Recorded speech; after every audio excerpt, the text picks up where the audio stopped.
Well, hello, my awesome small group host. Man, what a difference 1 week makes. It's just been crazy time, but I just wanted to say that I miss you guys. Hope you're doing, hanging in there. I know this is a crazy time, but just wanted to check in real quick, give you a little update on what to do for your small groups. Because I know at this time there's probably a lot of questions you might be having. I know for me, I have lots of questions. I've been getting some answers, which is good, so that's why I want to update you. But first thing, I just want to know how you guys are feeling. Man, what are the emotions? What are the feelings that you're experiencing right now? For me and my family, I think the word that describes our emotions is just overwhelmed. There's a lot of new things that we're having to come up with and figure out. A lot of these, we're doing a lot of virtual phone calls and Zoom calls, and with our kids, trying to figure out how to get them school, how to do, feed them 3 meals a day, and it's just it's a crazy time. And I would just say, yeah, it's kind of a new normal, but it's been overwhelming, kind of trying to figure out what is the normal, what's going to be the new rhythm and the new routine. But what's been helping me this week is just kind of going back to just trusting in God, trusting in His Word, and trusting in His promises. And really, the verses that stand out is really just straight from Jesus. It's in Matthew 11:28-30. You've probably heard this before, but let me just read it to us. Jesus says this: "Come to me, all who are weary and burdened." That's exactly the feeling that my family's been experiencing. I don't know about you. And He says this: "I will give you rest." Whew, doesn't that sound nice? He says, "Take my yoke upon you and learn from me, for I am gentle and humble in heart, and you will find rest for your souls." That's exactly what I needed to hear. These are the promises of Jesus, and He promises that His yoke is easy and His burden is light. It's nice that we can just trust in Him, lean on Him during this time, and stay connected to Him. I just want you to know that I'm praying for you, that I'm here for you guys. If you need anything, just an email, phone call away. Feel free to just to contact me. I'd love to be continuing to be praying specifically for you in whatever you're dealing with right now. See, the great thing about church is, church is not a building, right? We haven't been able to meet here on the weekend, but church is not about a building. It's not about a location or a place to meet. It's about the people.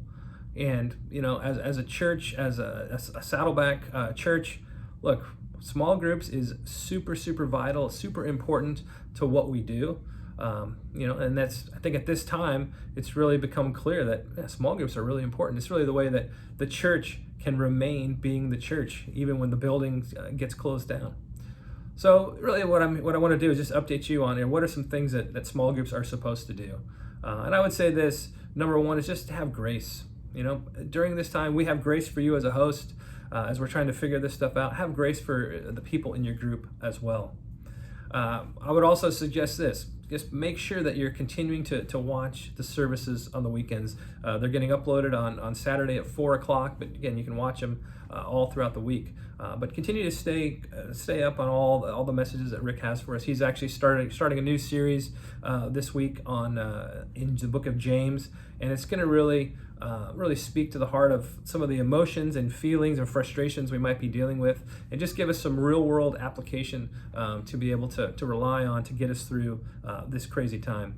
Now, you don't have to watch it with your small group. In fact, I would probably just stay home, watch the service with your family. If you want to try to set up a virtual meeting and watch the service together, that'd be okay. But I would just recommend probably just stay home, watch service online with your family would be probably the best thing.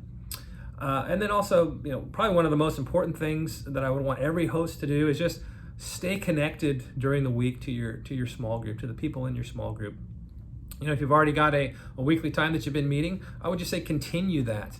You can set up a virtual meeting. A lot of us are using Zoom. If there's other platforms out there, but we're kind of becoming the experts at doing these Zoom meetings, and you can watch the study together, and then you can chat, have different questions. But I would recommend that if you want to do the campaign, you can finish that up. Or after each service, there's these talk it over questions, things that you can do as a small group and just kind of talk over after you guys have watched the service separately. Come back together as a small group and just talk those over. But mainly just connecting, do prayer requests, check in, make sure, see how people are doing. And then lastly, I would just say, hey, reach out to me. I'm here. I'm still working. I'll be here praying for you. Email me specifically how I can be praying for you. If you have specific questions on how do I do a Zoom meeting, how do I run my small group during this time, just let me know. Love to help. Also, hey, stay connected. Check your emails. Pastor Rick is sending out daily news updates. Eric is going to be sending out some messages as well. Check our social media channels, Instagram at Saddleback SC, or our Facebook page as well. But just kind of stay connected to those communication lines as well. I'll be sending out at least weekly updates as well for small groups. But again, just reach out. Hey, I love you guys. Hope you're doing well. Know again, I'm praying for you. But we're here for you if you need us. Shalom.